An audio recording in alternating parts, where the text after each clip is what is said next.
Hello there, I'm your host Jan Rojas. 2017 marks our 10-year anniversary on YouTube. We've been uploading videos with large Fresnel lenses for almost 10 years now. We were one of the first channels to do it. It's been a while since we've done something like just melt a regular wood screw, which is what we're going to be doing in this video. A lot of people new to our channel don't really understand the power of a Fresnel lens, so I'm going to be showing you that. These are crystal clear spot Fresnel lenses, very difficult to find. A lot of people say you can just dig them out of any TV. That's not true. The older TVs, like before 1995, you can find them. They're pretty much all gone now. This video, I'm going to be melting a screw. We're not using the largest Fresnel lens. In fact, I'm going to be turning it like that so I don't walk in the focal point. One of the things that we use to raise and lower our work area is a motorcycle jack stand. You can get these for like 120 bucks off the internet.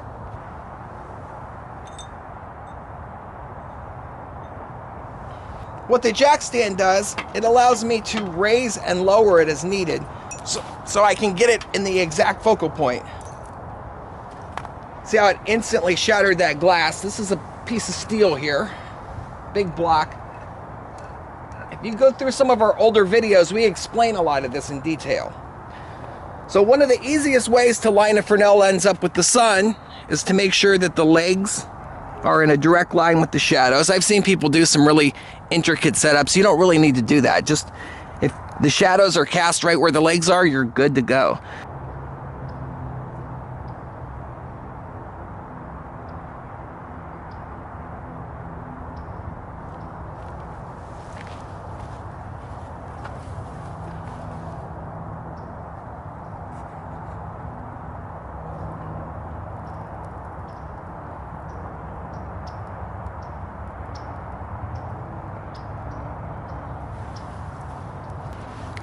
So that's a normal exposure right there.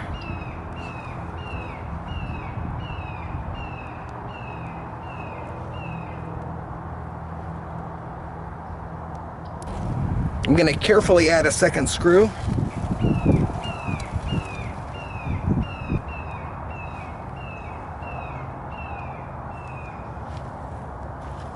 Took no time at all for that screw. That's less than 10 seconds. It's already melting.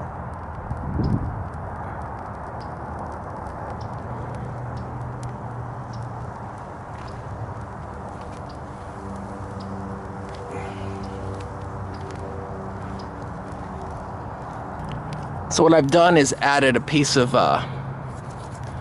glass to the mix, and this is just a piece of wood. You can see how hot that area is.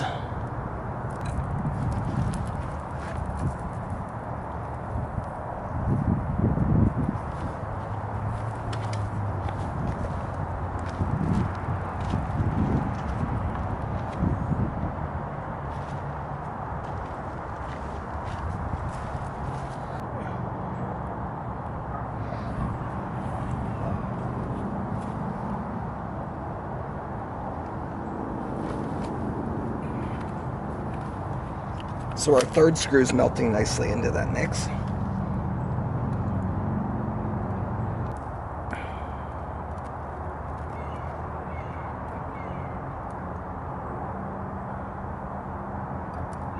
See how quickly the soda glass, this is beer bottle glass, melts.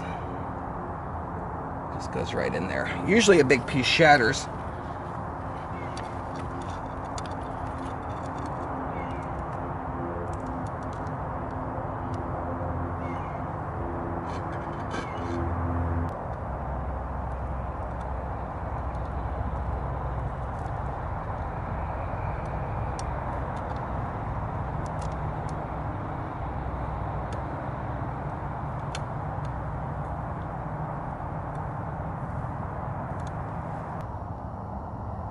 So now I'm going to add a bottle cap to the mix. This is just a regular soda bottle, beer bottle cap.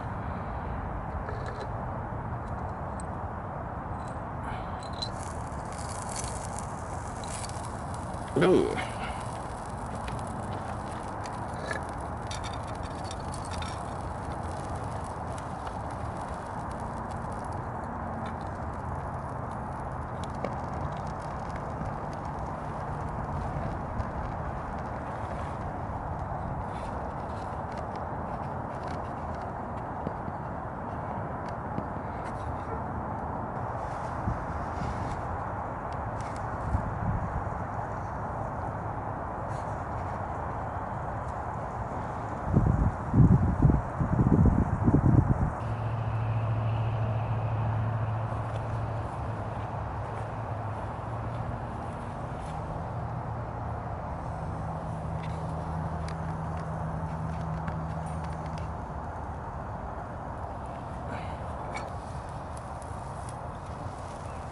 Oh, look at that.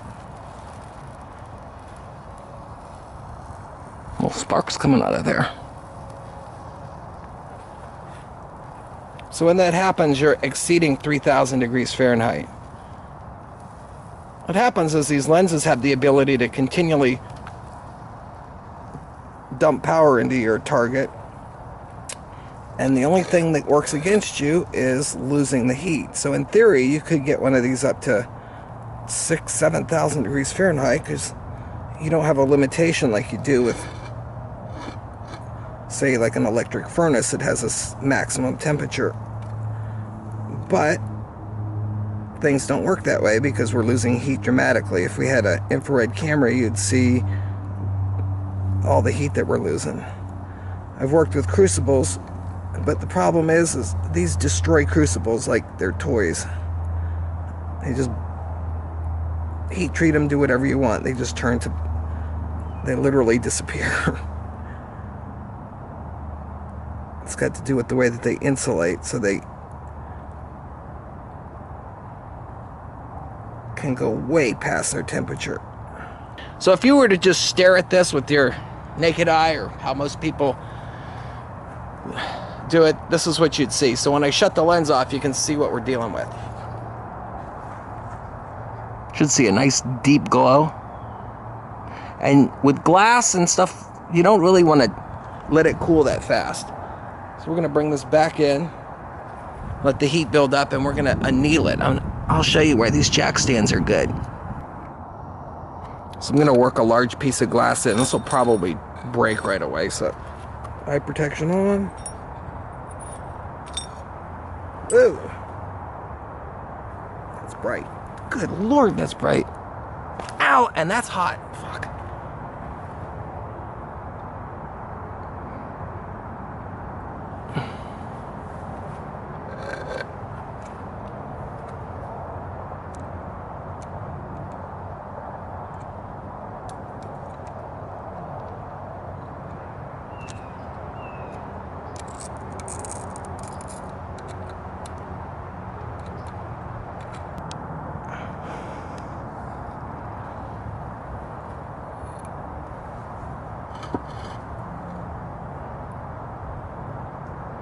See the glass strands that we can do? I've pulled these up to 100 feet. They just keep feeding and feeding and feeding, and you end up with these really neat long strands.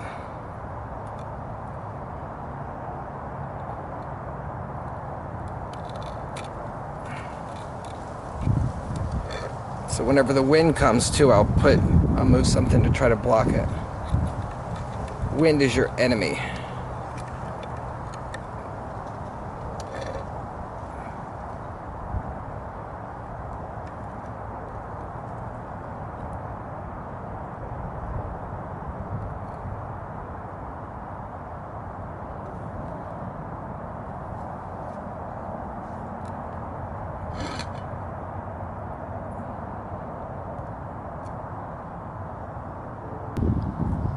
So I'm going to use my little slider and get the focal point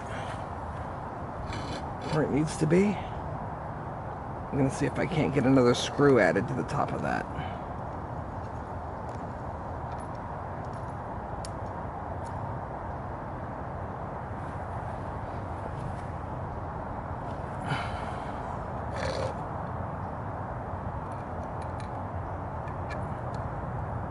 Oh, now you're in trouble.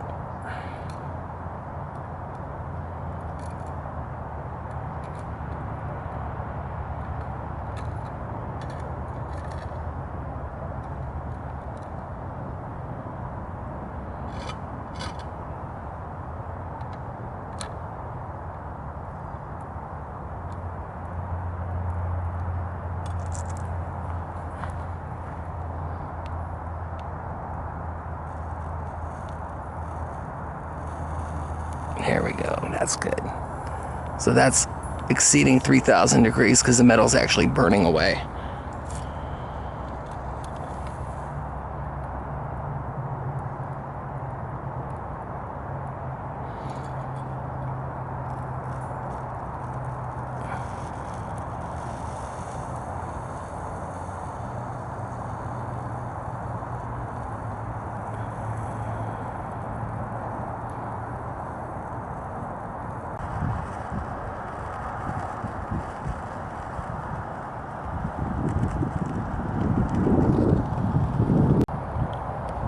So this is where we're at. Just for fun, I'm gonna add a rock and see what happens.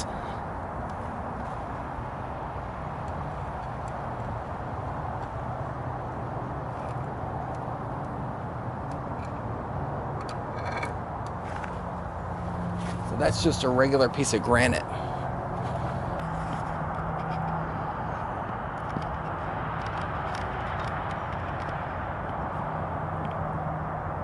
So that piece of granite's already starting to melt.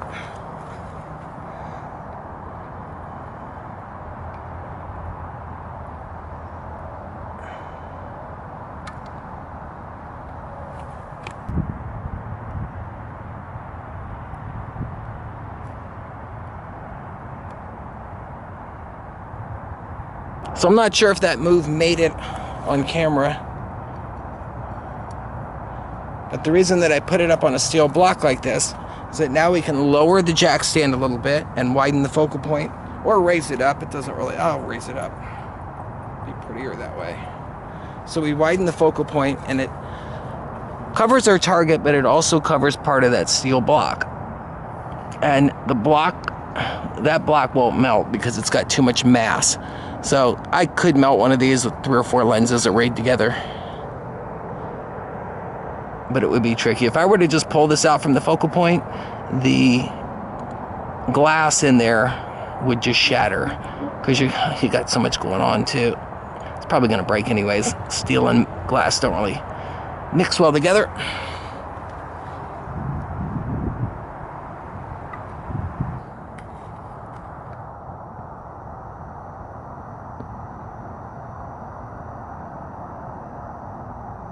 Zoom out and I'm going to raise the jack stand and you'll see the focal point widen.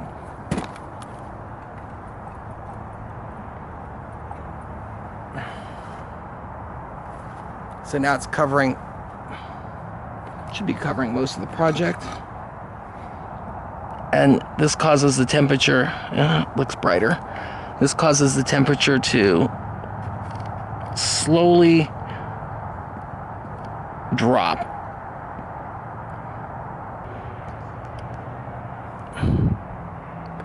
It's one of the few temperature guns that goes up to 3,000 degrees. It's pretty expensive. So even though we've been way off the focal point, we're still over 1,400 degrees, or 13. So I can't really raise this jack stand up anymore, so I'm gonna have to go the other direction and drop it. So you're gonna see it meet the optimal focal point and then spread out again because it crisscrosses, remember that. So there's optimal right there, and there's a wider focal pattern.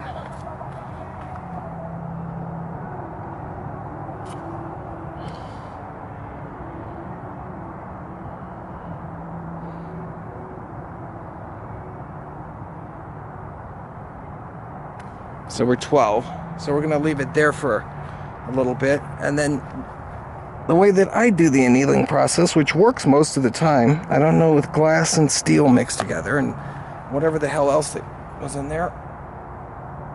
Just let it down a little bit more.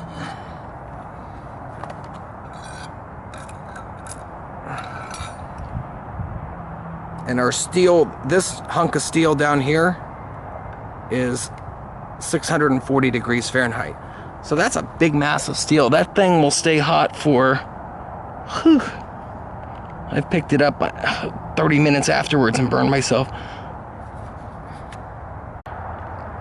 So whenever I'm not filming and I'm just working, this is what I usually have set up because it helps maintain the heat, and also on a windy day you have to have it. So you just put a little blockade of bricks around it. Works really good. So after about an hour of annealing, we are down to 270 at the top, 275.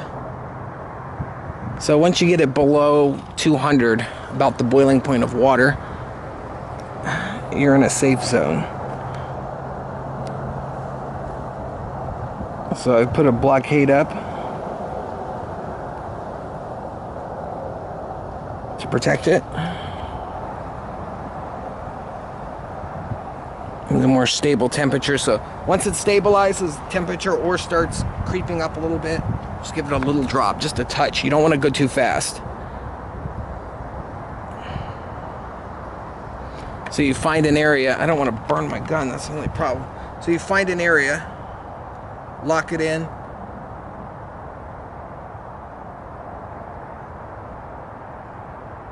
And if the temperature goes up or stabilizes, then it's not going to get any, it's going to stay right where it's at. So you want it to slowly drop about 1 degree, maybe, it depends on the size of the object, but I found that like 1 degree every 30 seconds at this point. So this is the piece of artwork that we're left with. It actually held together. Beer bottle glass, 5 screws, a cap, and a piece of granite all mixed in there. We'll see if it lasts through the night. Usually if these last more than 24 or 48 hours, they'll hold together. It's pretty cool because it's very difficult to fuse glass and metal. I'm your host, Dan Rojas. Thank you for watching, and enjoy our videos.